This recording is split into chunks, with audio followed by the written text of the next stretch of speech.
नमस्कार, जोहार। झारखंड का एकमात्र सरकारी न्यूज चैनल क्लीन न्यूज में आपका स्वागत है। समस्या किसान से जुड़ा हो या हो पारा शिक्षकों का मुद्दा, हर खबर पर होगी हमारी पैनी नज़र। सभी खबर सिलेक्टेड और काम की है, तो वीडियो के अंत तक बने रहें। साथ ही आप न्यूज को किस गांव या शहर से देख रहे हैं, हमें कमेंट में ज़रूर बताइए। आज का लाइक हम 100 रखते हैं, उम्मीद है कि आप इसे पूरा करेंगे। और रोजाना पंचायत चुनाव का अपडेट पाने के लिए चैनल को सब्सक्राइब कर बेल आइकन को प्रेस करें। तो चलिए जानते हैं आज का मुख्य समाचार। झारखंड में झारखंड सरकार युवाओं से लेकर महिलाओं को दे रही है बागवानी का प्रशिक्षण। भारत के उत्तर में स्थित यह राज्य चतुर्भुजाकार के आकार का है, जिसकी चौड़ाई पूर्व से पश्चिम 463 किलोमीटर एवं लंबाई उत्तर से दक्षिण 380 किलोमीटर है। झारखंड राज्य का कुल क्षेत्रफल 79,714 वर्ग किलोमीटर है, जो कि संपूर्ण भारत के क्षेत्रफल का 2.42% हिस्सा है।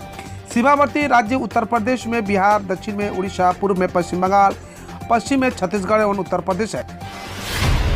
जागरूकता और पात्र लाभुकों की कमी से मुख्यमंत्री प्रोत्साहन योजना में नहीं आ पा रहा है आवेदन। राज्य की हेमंत सोरेन सरकार ने बेरोजगार युवाओं को आर्थिक संबल प्रदान करने के लिए मुख्यमंत्री प्रोत्साहन योजना की शुरुआत इस साल से की है।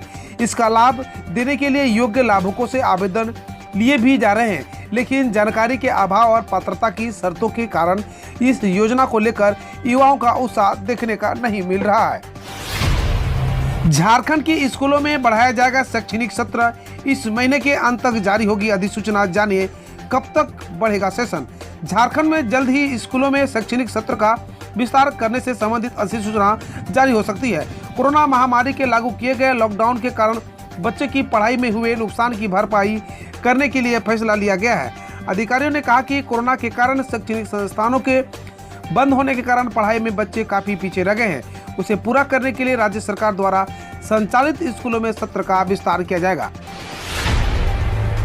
संथाल परगना के लोगों को मिलेगा तोहफा, देवघर में खुलेगा निफ्ट कॉलेज, गोड्डा में टेक्सटाइल पार्क। संथाल परगना के कई औद्योगिक मुद्दों पर दिल्ली में सांसद डॉक्टर निशिकांत दुबे की केंद्रीय उद्योग और कपड़ा मंत्री पीयूष गोयल के साथ बैठक हुई। इस बैठक में देवघर व गोड्डा को कई तोहफा देने पर सहमति बनी। सांसद डॉक्टर दुबे ने देवघर में निफ्ट कॉलेज खोलने व गोड्डा के भगैया मेगा क्लस्टर का केंद्र सरकार की पीएम मित्र योजना से जोड़ने का प्रस्ताव दिया। पीएम किसान पैसा वापसी की लिस्ट जारी, कहीं आपका नाम तो नहीं। पीएम किसान योजना का लाभ लेने वाले अभ्यर्थियों के लिए एक बहुत ही बुरी खबर है। बहुत सारे ऐसे किसान हैं जिनको पीएम किसान योजना का पैसा सरकार को वापस करना होगा। राज्य सरकार की इस ऐसे किसानों की सूची डीबीटी एग्रीकल्चर की वेबसाइट पर पीएम किसान रिकवरी लिस्ट डाल दिया है, जिन्हें पीएम किसान योजना के तहत मिली किस्त को वापस करनी होगी।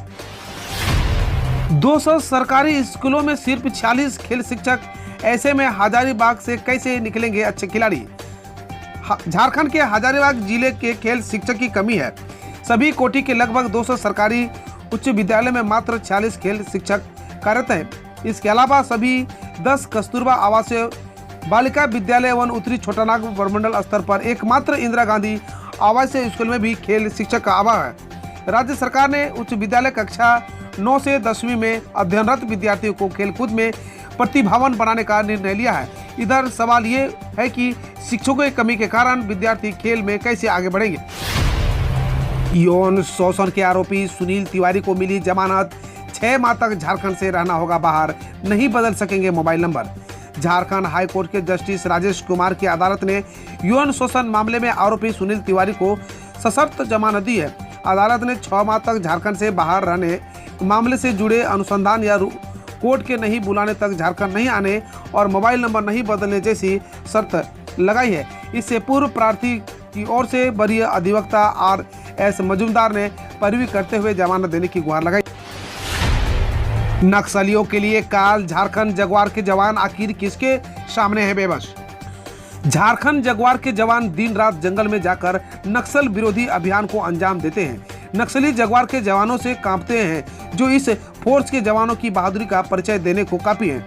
लेकिन एक ऐसी वजह है जिससे जगुआर के जवान थोड़ा खौफ खाते हैं। ऐसे में आपके मन में सवाल उठ रहा होगा कि जगुआर के जवान आखिरकार किसके खौफ जदा रहते हैं, इसकी वजह क्या है। बता दें कि अब तक नक्सलियों के साथ मुठभेड़ में 21 जवान शहीद हुए हैं, जबकि जिससे जगुआर के जवान खौफ खाते हैं उसकी वजह से अब तक 67 जवान काल की गाल में समा चुके हैं। वह वजह है ब्रेन मलेरिया और अन्य बीमारी, जिनकी चपेट में आने से जगुआर के जवान मौत के शिकार हो रहे हैं। राष्ट्रीय तीरंदाजी में जयंत ने झारखंड को दिलाया स्वर्ण पदक। JRT टाटा खेल परिसर में शुक्रवार को 40वीं NTPC सीनियर राष्ट्रीय तीरंदाजी चैंपियनशिप की तहत रिकर्व राउंड में जयंत तालुकदार ने झारखंड को पहला स्वर्ण पदक दिलाया। जयंत तालुकदार ने व्यक्तिगत 2 गुना 70 मीटर दूरी स्पर्धा में स्वर्णिम निशाना साधा। रिकर्व महिला टीम को रजत पदक मिला, जबकि पुरुष टीम को कांस्य पदक पर संबोधित करना पड़ा। झारखंड रिकर्व पुरुष टीम में जयंत तालुकदार, LP टुडू, मृणाल चौहान, सोमाई मुर्मू तथा महिला टीम में कोमालिका बारी, अंकिता भगत, लक्ष्मी हेम्ब्रम एवं दीप्ति कुमारी शामिल है। झारखंड में साइबर अपराधियों पर नकेल कसने की तैयारी। ब्लैक लिस्टेड होंगे मोबाइल नंबर, नहीं खुलेंगे बैंक अकाउंट। झारखंड में साइबर अपराध के लिए प्रयोग हो रहे मोबाइल नंबर ब्लैक लिस्टेड होंगे। इसके अलावा ऐसे लोगों का किसी बैंक अकाउंट नहीं खोलने के लिए CID बैंक अधिकारियों ने अनुरोध भी करेगी, ताकि साइबर अपराधियों ठगी किए गए रुपए किसी बैंक अकाउंट में ट्रांसफर नहीं कर सके। साइबर अपराधियों पर कार्रवाई के लिए यह योजना CID के SP कार्तिक एस ने तैयार की है। इस दिशा में कार्रवाई के लिए वे रांची, जमशेदपुर व धनबाद के SP के अलावा सभी जिलों के SP से सहयोग भी ले रहे हैं। झारखंड में राष्ट्रीय बिजली संकट का असर। राष्ट्रीय बिजली संकट का असर झारखंड में पड़ने लगा है। राष्ट्रीय स्तर पर कोयले की कमी के कारण उत्पन्न हुआ संकट की जांच अब झारखंड तक पहुंच चुका है। आलम यह है कि पीक आवर सुबह 6 बजे से 10 बजे तक, शाम 7 बजे से लेकर 11 बजे तक राज्य में 300 मेगावाट बिजली की कमी चल रही है। अधिक पैसा पेड करने के बाद भी नेशनल पावर एक्सचेंज से बिजली नहीं मिल रही है। बिजली संकट का अनुमान इसी से लगाया जा सकता है कि पीक पावर में पूरे देश में 9000 मेगावाट की कमी हो गई है। पीक आवर में नेशनल पावर एक्सचेंज में बिजली की दर 5 रुपये प्रति यूनिट से बढ़ाकर 20 रुपये प्रति यूनिट तक पहुंच गया है। इससे झारखंड सहित देश की अन्य बिजली वितरण कंपनियां परेशान हो उठे। राष्ट्रीय शिक्षक पुरस्कार प्राप्त शिक्षकों को बिहार झारखंड में नहीं मिल पाता कोई लाभ। राष्ट्रीय शिक्षक पुरस्कार प्राप्त शिक्षकों को बिहार झारखंड में कोई लाभ नहीं मिल पाता, जबकि अन्य राज्यों में ऐसे शिक्षकों को सरकारें कई तरह का लाभ देती है। बिहार झारखंड को छोड़ अन्य प्रदेशों में इन शिक्षकों को विभागीय वेतन वृद्धि के अलावा अलग अलग से 2 वेतन वृद्धि जाती है। साथ ही सेवानिवृत्ति की उम्र में 2 साल बढ़ा दिया जाता है।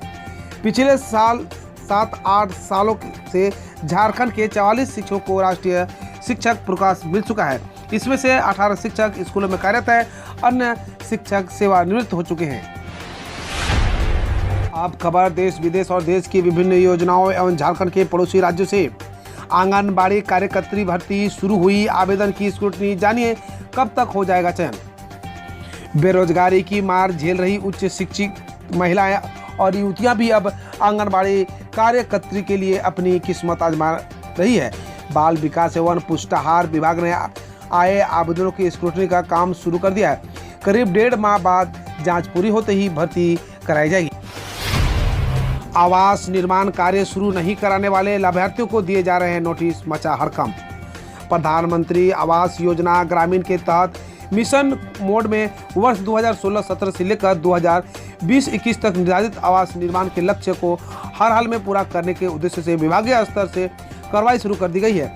शुरू की गई कार्रवाई से प्रथम, द्वितीय और अंतिम किस्त का उठाव कर अब तक आवास निर्माण नहीं कराने वाले लाभार्थियों के बीच हड़कंप मच गया है। देश के मुख्य आर्थिक सलाहकार KB सुब्रमण्यम ने पद से दिया इस्तीफा। देश के मुख्य आर्थिक सलाहकार कृष्णमूर्ति सुब्रमण्यम शुक्रवार को पद छोड़ने का ऐलान किया है। उन्होंने बताया कि 3 साल का कार्यकाल पूरा करने के बाद मैंने शिक्षा जगत में लौटने का फैसला किया है।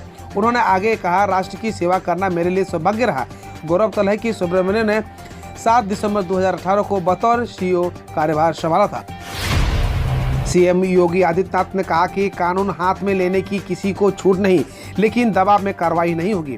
उत्तर प्रदेश के मुख्यमंत्री योगी आदित्यनाथ ने लखीमपुर खीरी हिंसा मामले में केंद्रीय मंत्री अजय मिश्रा के बेटे आशीष को बचाने की कोशिश के आरोपों पर कहा है, किसी भी व्यक्ति के साथ नाइंसाफी नहीं होगी। उन्होंने कहा कि किसी को कानून हाथ में लेने की इजाजत नहीं है, लेकिन किसी भी दबाव में कोई कार्रवाई नहीं की जाएगी।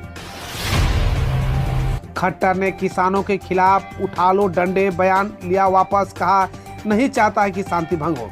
हरियाणा के मुख्यमंत्री मनोहर लाल खट्टर ने प्रदर्शनकारी किसानों के खिलाफ जैसे को तैसा और उठा लो डंडे वाला अपना बयान वापस लिया है।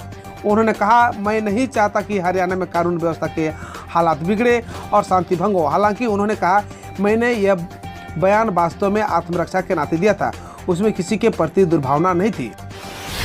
छठ से कोविड-19 संक्रमण कैसे फैल सकता है, पूजा समारोह पर प्रतिबंध को लेकर मनोज तिवारी। बीजेपी नेता मनोज तिवारी शुक्रवार को दिल्ली में छठ पूजा समारोह की अनुमति देने के लिए छठ यात्रा निकाल रहे हैं।